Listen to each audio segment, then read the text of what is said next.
First of all, I want to thank Peggy for inviting me, and I want to also thank Peggy for curating that marvelous show upstairs. It was such a treat to come here and suddenly be confronted with some, I guess you could say, old friends, and that, I mean that literally in some cases, but also in my relationship to traditional quilts. If you haven't seen this show, and I suspect everyone in this room has, you're really in for a treat, and you better act quickly because it's coming down tomorrow, I think, the day after. What I'm going to do is I'm going to read a few prepared remarks about two-dimensional design, and I'm going to be showing you images from two-dimensional design classes I have taught that I'm not going to talk about. I'm just going to run them as I make my remarks. At the end of that time, I'm going to get into a discussion of a few quilts, traditional quilts, and then I'm going to follow that with some images of some design projects I did with students, freshmen, that were based on quilts I had shown them in class. So I'm delighted to be here and to have the opportunity to talk about two subjects I happen to love: traditional American quilts and design education, and specifically the well-known foundation course usually known as two-dimensional design. Now, the question I have for you right off is, how many people in here have ever taken a freshman design course, a two-dimensional design course? Let me see your hands. So I would say that's more than half the people in the room. It's a ubiquitous part of American art education, has been for a long time, so it's not really surprising. How many people here have taught such a course? Large number, okay. So I'm hoping that I'll be able to, I'll probably be telling you stuff you already know, but it's sort of interesting sometimes to get another teacher's take on a subject that you are working with yourself. I've taught this course at 8 different art schools and universities, beginning as a graduate student at the University of Wisconsin in Madison in 1973. As someone who has had a lifelong fascination with the education of artists, I've always regarded 2D to be a uniquely challenging course of seminal importance. While it is indeed an educational artifact of early modernism, 2D design remains essential to contemporary art programs, and here's why. 2D design initiates the beginning art student into what might be called the structural subtext of all two-dimensional arts. It proposes a grammar of form through the analysis of art and nature, and complements that analysis with a flow of small projects that provides a physical engagement with a series of conceptual and perceptual discoveries. Of course, design projects are teacher-specific and vary in quality and in value. The best ones, in my opinion, embody a set of fundamental principles with varying emphasis and with an interconnectedness that subtly reinforces those principles as the course progresses. As anyone who has taught for more than a decade can tell you, teaching conditions evolve. Of course, there are differences from institution to institution. I can assure you from personal experience that the classroom culture at a major art school is different from that at a small liberal arts college. But beyond that, changes in the society at large have, over the course of my teaching career, changed student attitudes and classroom performance. One major change has been in student expectations about their work and its place in the world. When I was a student, and at the beginning of my teaching career, almost no one I knew expected to make art with a capital A while at undergraduate school. And those of you here who are my age, this will sound very familiar, I think. There was, in fact, among many students, a sort of perverse pride in self-denial. I remember a conversation I had with one of my students. A conversation I had with one of my classmates about the gallery system when I was a senior art student. And actually, this contrasts rather nicely with a class I sat in on today that was really about career strategies. Well, when I had this conversation with a student, I asked him if he was going to try to find a gallery upon graduation. When I asked him that, he sniffed derisively and muttered something vaguely obscene about going commercial. Today, students think of career almost from the beginning. Indeed, there are in many programs at least one course devoted to career development, something that would have been regarded as unthinkable 30 years ago. The world is different now, and I'm not prepared to say that it's necessarily a bad thing, given that galleries in New York routinely troll the graduate programs at Columbia, Hunter, and other New York schools for viable young prospects. But I do believe that every artist benefits from periods of pure experimentation, where there is no commercial end in sight. In that respect, 2D design is the purest of courses. Because it focuses on structural analysis and its projects are so prescribed, 2D is essentially a laboratory course that cultivates formal awareness and rewards problem solving within narrowly defined parameters, sort of like playing tennis with a net. Along with color theory classes, 2D design remains one of the last bastions of pure visual research in today's art curriculum. I want to talk very briefly about the history of 2D, and again, this will be familiar to a lot of you, but it's interesting to remember this. 2D design is a pedagogical artifact of modernism. It probably has its origins in the Bauhaus in Germany in the 20s and 30s, although it's clearly informed by the development of early 20th century art throughout Europe.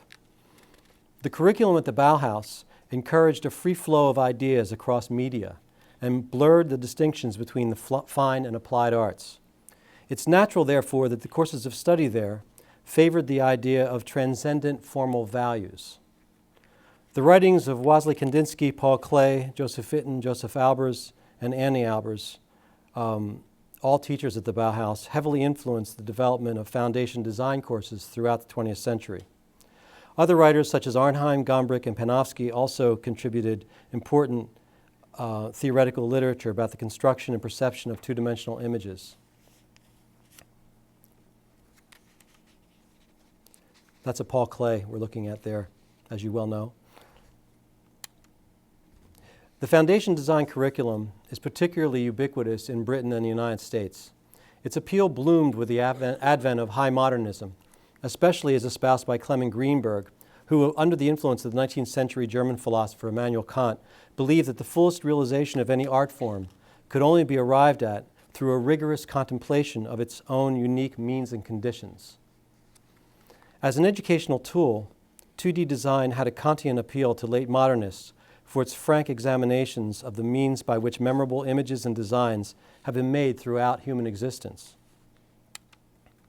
But unlike Greenbergian formalism, the tenets of two-dimensional design are expansive and inclusive rather than reductive and exclusive. And it would be a mistake to see the two as synonymous, as I sometimes hear nowadays from time to time.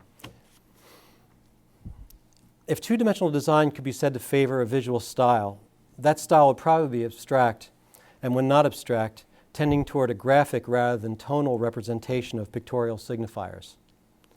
The typical design pedagogy seems to be based upon three assumptions. Okay, assumption number one, that there are a set of fundamental principles of design that are shared by the full range of two-dimensional disciplines, which include painting, illustration, graphic design, photography, textile design, drawing, and printmaking. Number two, assumption two, that these principles are best examined and absorbed as an abstract subtext presented graphically, that is, in a manner that is essentially flat, emphasizing a frontal read for even oblique shapes. And three, that our psychological response to the abstract features of two-dimensional imagery is often unconsciously based upon our kinetic experience in the physical world. For example, unanchored diagonality can engender a sense of anxiety or instability in the viewer, while the image of a square resting on a line parallel to the bottom of a picture plane suggests stability. That's a very simple and obvious example of that. Okay, the principles of 2D design.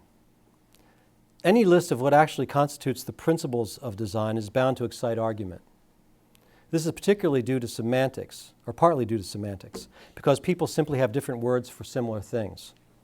But there are more serious disagreements about how one identifies and names visual phenomena that in fact are always seen in the complex and synergistic context of a whole work of art. Although there would be bound to be overlapping concerns, no two design teachers would be likely to agree completely on such a list. And if you've ever attended a faculty meeting in a freshman foundation, where there's the onus put upon them from the high administration to come up with a universally agreed upon curriculum, you can see exactly what I mean by the kind of arguments that can erupt. Another way to check this would be to look at a survey of the chapter headings of current 2D design textbooks. And you would see this is a very clear problem. But fundamentally, although they may disagree about its particulars, most design teachers believe in the productivity of isolating elements of design for special consideration. In the end, it's not so important that we all agree on precise principles. What's more important is that we use whatever principles we do endorse as a lens through which to examine the noticeable features of visual structure in art and nature. The principles of design, however they are determined, lend focus and vocabulary for a meaningful discussion of art and design. The visual examples that serve to illuminate design principles come from three major sources: nature, the visual environment, particularly as captured photographically. This is a marvelous photograph I found in the New York Times about 5 days ago. And finally, the history of art and design. This last category may include two-dimensional artifacts from any culture or any time. And I have to say here, right here, this is one very contemporary aspect of 2D design instruction. It's beautiful and encouraging that examples of design principles will be found in every culture and every epoch. So you have instant multiple cultures, multicultural education. Now, I want to talk a little about my own penchant and my own teaching and the kind of imagery I like to look at. I want to say that Western art, especially art in the Renaissance tradition, such as Vermeer, does exhibit the strengths of, the strong principles of two-dimensional design, but usually in what I would call immersive painting situations, like a Vermeer. Now, what you're looking at here is a study a student did where the assignment was to translate a tonal visual language into a graphic visual language, rendering Vermeer in gouache, which forces the student to find flat tonal equivalents to a very subtle kind of plastic rendering in the actual painting. But all the things we talk about in design are really evident in Western art. However, having said that, personally, I tend to favor art that is either abstract or that which is replete with visual duality. This is a Matisse. And what I mean by visual duality is art that makes reference to the visual world while at the same time acknowledges its own material condition. And well, we'll just stick with it. What you saw briefly there was a piece of outsider art, and then you saw a Utamaro woodcut, right? Good, you passed the test. And now we're looking at some 18th century samplers, early 18th century samplers. What all of these, that's a 19th century hooked rug. What all these objects have in common is that they are frontal and they present visual duality. And the last few examples I show are really examples of American vernacular design, which I'm personally very partial to. I love using American vernacular design, like things like quilts and samplers and things like that, because they have such humble origins, and yet the design in many cases is so extremely sophisticated. I think it's easy for students to relate to it, to find this kind of sophistication in such an unexpected place sometimes. Which brings me to the quilt part of the presentation. And I'm going to attempt to not trip over this wire and continue the conversation. You probably could teach an entire, can you still hear me? I'm out of range, okay. You probably can teach an entire 2D course just using American quilts. And I have done whole sections based on the quilt. Because it turns out that the variety of form is enormous. And quilts exhibit, whatever your list of principles of design are, I assure you, you'll find them in American quilts. This is an African-American quilt from the 20th century. And without creating a list that we could argue about, I will say that almost everybody in this room would probably agree that one fundamental design principle is the tension between unity and diversity in design. So you have to have cohesion or the design is incomprehensible, but you also have diversity or the design is boring, right? And it's really interesting to study objects in particular that really try to fall in that zone in between the two. And the first few things I'm going to show you here I think are good examples of that. This design obviously has a very unified color scheme, black and red, very simple. But the simplicity of the color scheme actually contributes to the spatial ambiguity in a very interesting way. And the way your eye, I guess we call them rivulets of attention. You can run through this. I do have a pointer, actually. If I can, technically challenged individual. Here we go. The little channels of black and how they move through the piece and create almost like a musical line through the piece. While at the same time you have this simultaneous, very physical, almost sculptural presence of what almost is akin to a brick wall. So there's a fluidity to the piece and also a kind of a structural strength and diversity and unity. This is another piece. This is I think this is an early 19th century quilt, pictorial quilt done mostly in applique. And if you don't know, applique is when you sew pieces down on top of a quilt, as opposed to piecing when you join pieces together. And often quilts combine the two. This one has pieced elements. Some of these blocks, like here, I think there's a pieced grid in the middle of this. In fact, this was probably appliqued before it was pieced. In fact, it may have been appliqued by different people. It has a little bit of the quality of a friendship quilt. It's made by Phoebe Warner. Phoebe Warner? Okay.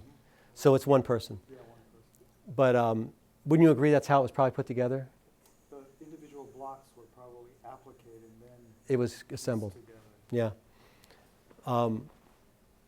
Anyway, one of the things about this piece, in addition to the principle of unity and diversity, is the quality of shape. And I think it's something that it's something to pay attention to when you're teaching 2D design, to get students to cultivate a sense of a refinement, a refined appreciation, I guess, of the character of shape, the quality of contour. And in this case, the way in which natural forms are reduced to very eloquent two-dimensional design forms or decorative forms. This is another African-American quilt. I think this one really pushes the envelope of unity and diversity. And it's cohesive. It has this large central element that I think stabilizes it. But there's this wonderful energy and almost a sense of chance. And chance is incidentally another good source of design ideas. And the idea of intermingling chance and deliberate design, which is procedural. I think procedural issues are things that we talk about in two-dimensional design. The way designs are conceived.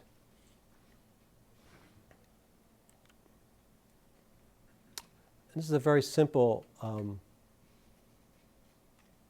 mostly appliqued quilt.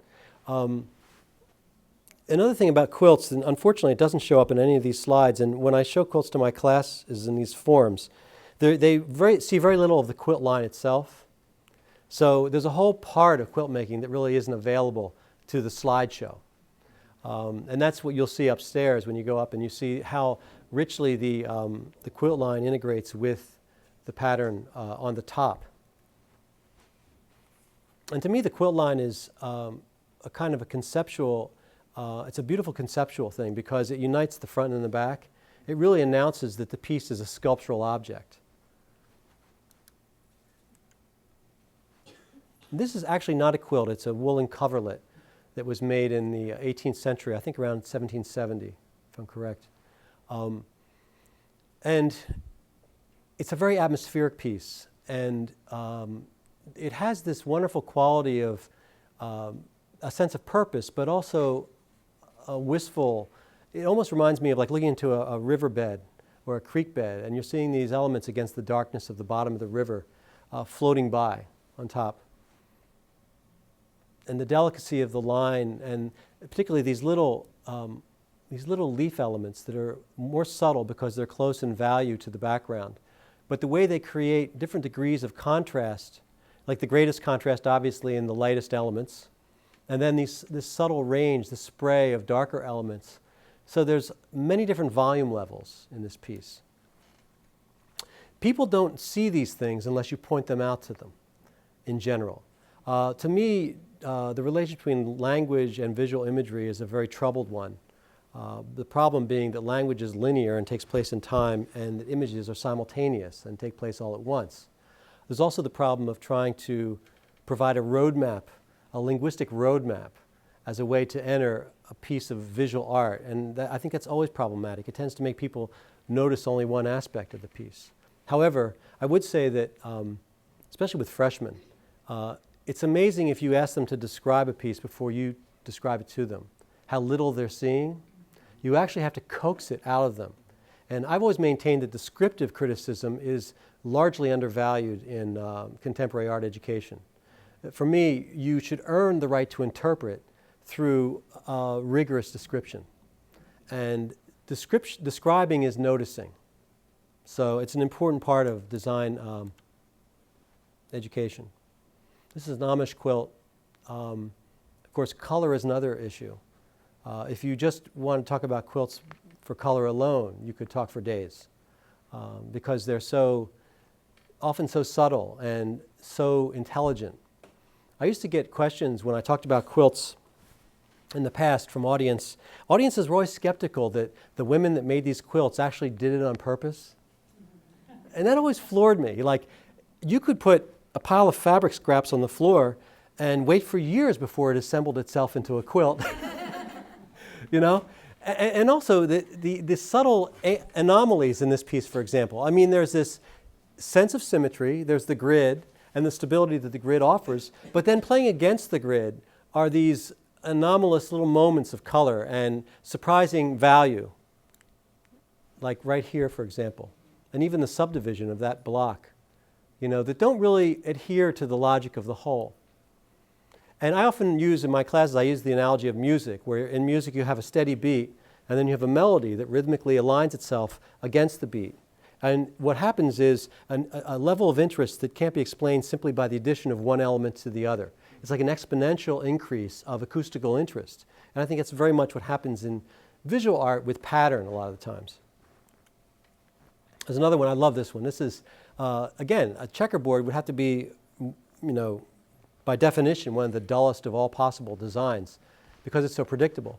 But look what they're doing in the lighter blocks and how they're setting up these little counter rhythms that really don't follow a strict script. Another thing about quilts is this quality of inner light. To me, there's, well, today it's very unfashionable to use the word spiritual, so we don't talk like that anymore. But let's just say psychologically satisfying, inner light emanating from inside the color of many quilts because of the way they organize the color. And sometimes people question whether these things are art. I don't know what else you'd call them. I mean, they sure behave like art. They affect me the way art affects people. I can't be alone. I don't think I'm alone in that, right? This is a log cabin. I'm going to show you a run of log cabin patterns because log cabins are, I think it's one of the most versatile of all quilt patterns. It's a very simple pattern, a very ancient pattern. But when I show you these log cabin quilts, you can see how differently they're manifested by virtue of basically the organization of the color.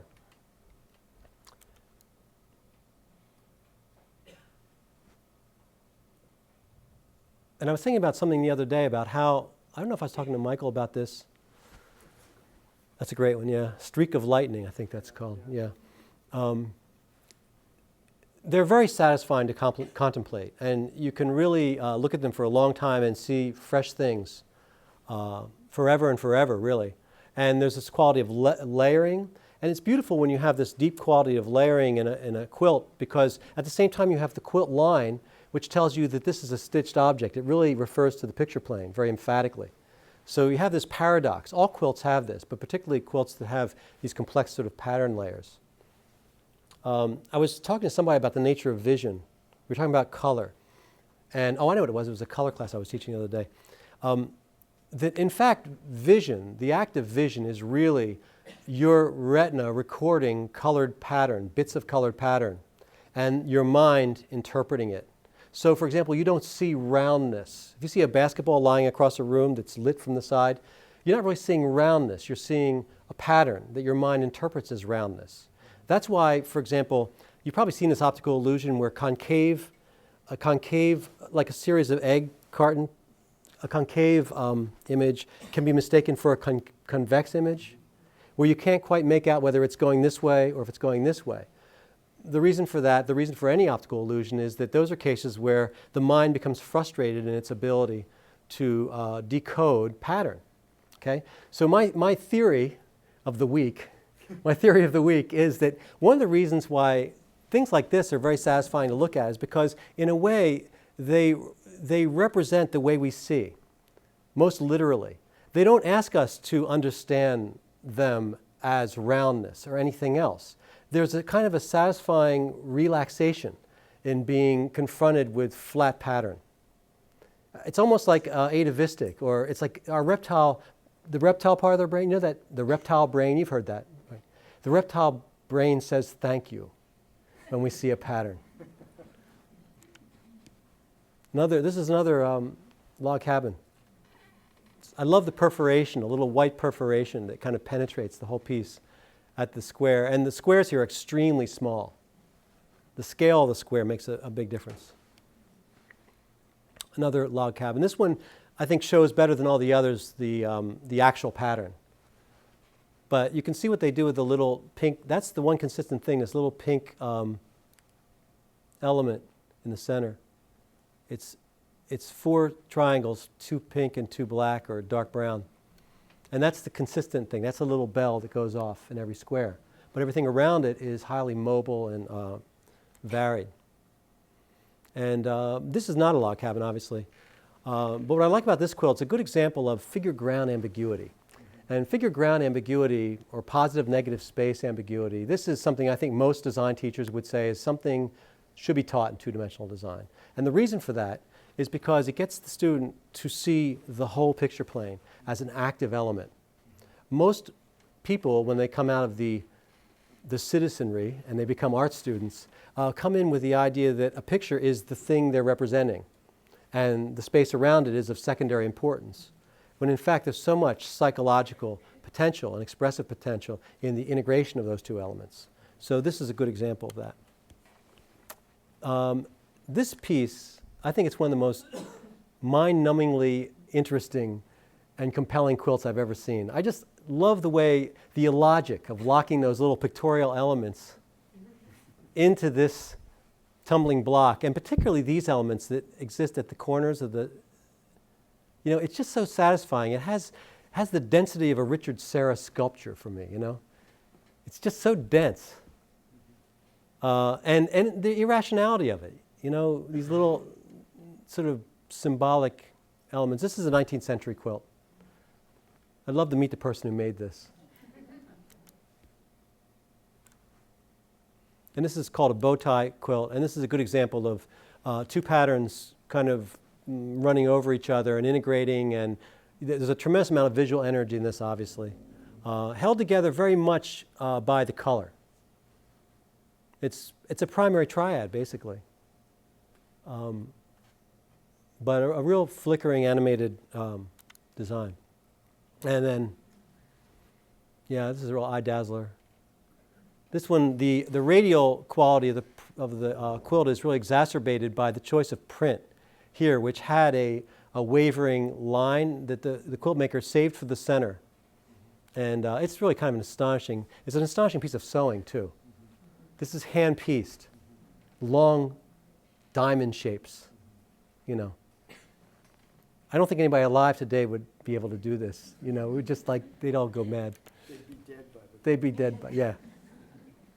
So, mindful of the time limitation, I just want to show you some design projects that we did. Now, I had a little session in my design class, a little section, where we did all our designs with rubber erasers, using a rubber stamp pad. And at the beginning, I taught them a few simple techniques. A technique I call ghosting, which is where you do a second, you print on another piece of paper, then you get a lighter version. So you can have several layers of discernible value coming off the same eraser block. Statler-Mars makes these square eraser blocks that can be used for this. Another one is masking, where you mask part of the square to create other shapes like triangles or more eccentric shapes you can cut, like a curve shape. And stenciling, which is related to that, but that's where you actually cut a hole in the center of a piece of paper and you stamp over it. So using those three basic techniques, we created a range of patternistic design. We categorized the designs, like this is an exercise in centrifugal pattern. And there are many examples of American quilts that use this pattern. The most recent one was the one we just saw at Starburst. It's another example of, it's a little bit like that block design where you create the implication of a three-dimensional solid in the most simple way, actually, just two colors. But in this one, the white of the page really has a lot to do with the success of the illusion. This is what we call an all-over pattern. And it's not just making a pattern, like that's the assignment. There has to be a certain amount of gracefulness in the solution, ingenuity, discovery, and aesthetics, God forbid. You know, we actually still talk about aesthetics in two-dimensional design. Later on, you learn to eschew aesthetics when you get to your upper-level theory classes. But for the time being, I think it's, in order to really understand anti-aesthetics, you have to understand aesthetics first. So we talk about things like proportion. This is a run of all-over patterns done with rubber stamps.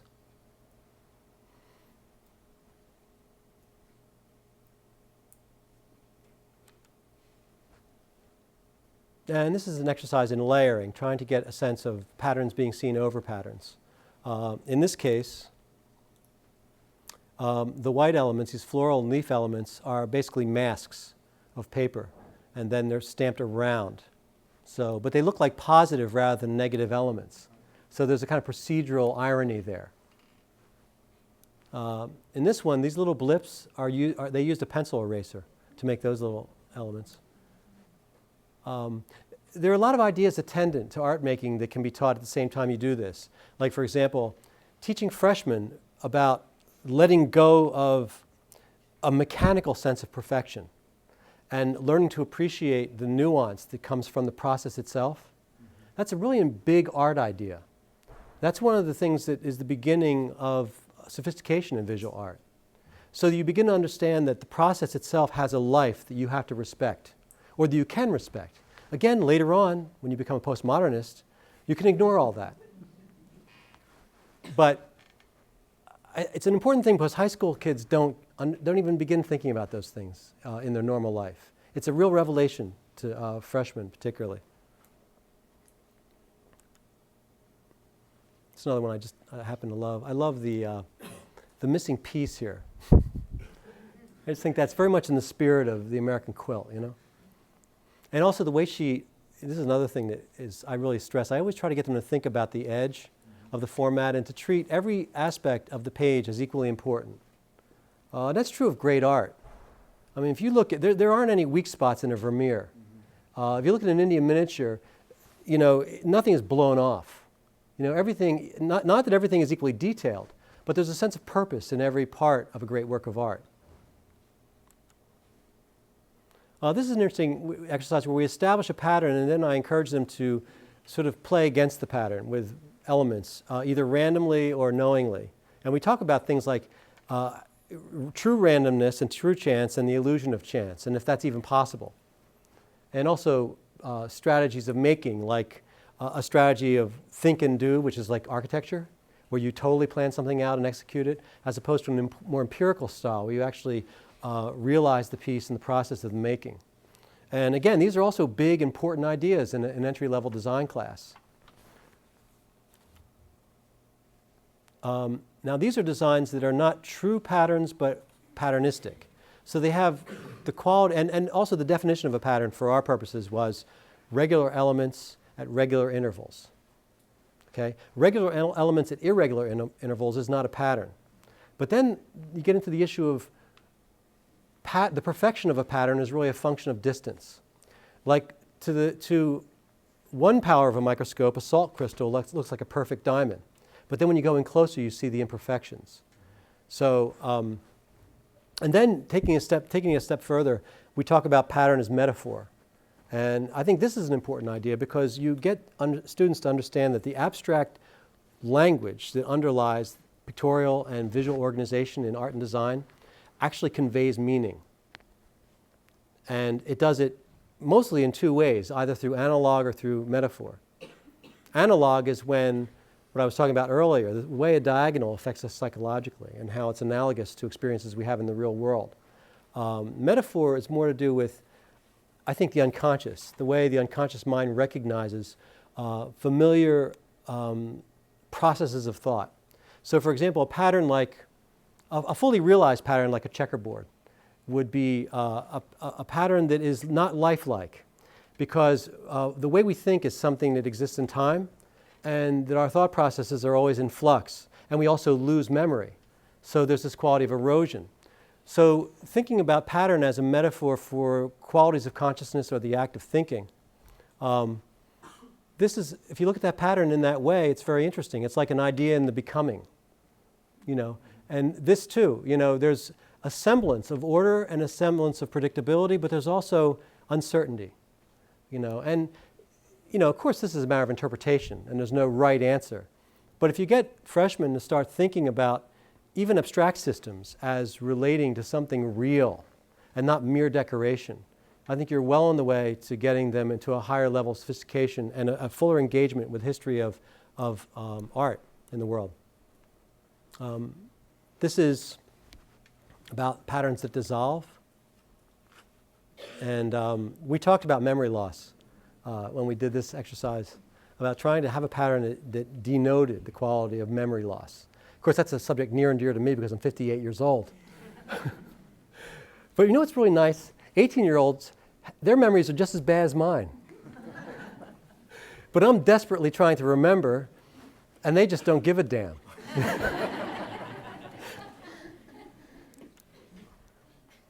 This is another one. In this one, they really stayed with a hard, like absolute kind of black-white sort of design. This is a very rich design, actually.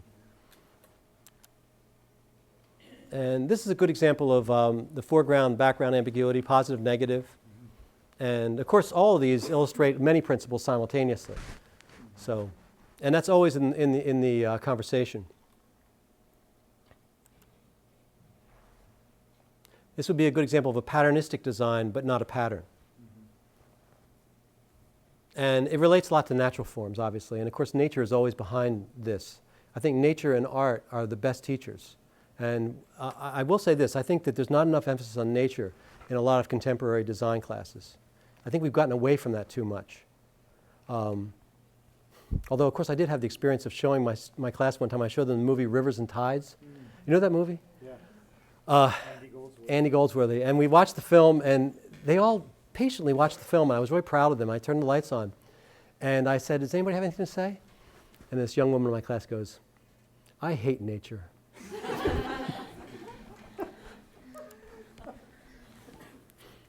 This is an interesting one on the left. It was made with a kneaded eraser and trying to control, you know, the way the image moved. And these little elements of transparency are quite beautiful.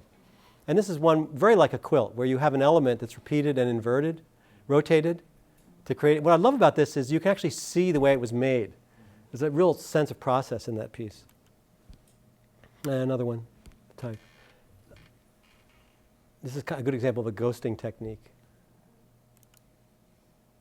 And then sometimes people will actually cut the block and create something more like a printmaking exercise. But sometimes I don't let them do that till they've gotten really bored with working with a square. And then I delight them by saying, get out your X-Acto knives.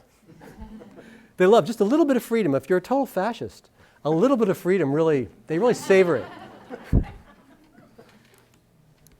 And then these are some free designs that we started talking about, like, can you really make something that isn't cohesive at all? And what's really interesting is after they take enough design class, they have a hard time doing that. You know, I mean, I think these are marvelous designs, and particularly the one on the left with the use of text and what text brings to the image. And a couple examples of painted designs. Now, these were done, they're gouache paintings that were made when I first started teaching at Indiana University back in the 70s, I had all these farm kids who were like, they had the work ethic to end all work ethics. It was amazing. They would do anything. I wish I could think of something more impressive for them to do, but they painted these amazing, look at this pattern. Quite brilliant. This is an astounding, this is 3 patterns overlapped, and each pattern has its own set of intervals. They line up in different places each time. I could never get a contemporary freshman to do this. No way. I couldn't do it. You know, I wouldn't have the patience to do this, I don't think. That's one, there is a little evolution in the history of our consciousness. This is another beautiful hand-painted design. And finally, the last one, this is an interesting assignment where each person created a block. Well, it wasn't a block, it was a rectangle, but basically positive, negative. The idea was to try to give equal weight to the positive and the negative, to come up with a design. And the mandate was that we curvilinear. Okay? And then we put it together. And this really is very like a quilt situation. And then you get these interesting places where one block leaks into the other, and you have these long runs. And so they get this sense of the collective. And then going back to the quilt, the community aspect of quilt making. The friendship quilt, the autograph quilt, and the quilting bee itself. So basically this is the way we, I mean in my classes I've sort of digested the lessons of the American quilt. Okay? That's my talk. Thank you.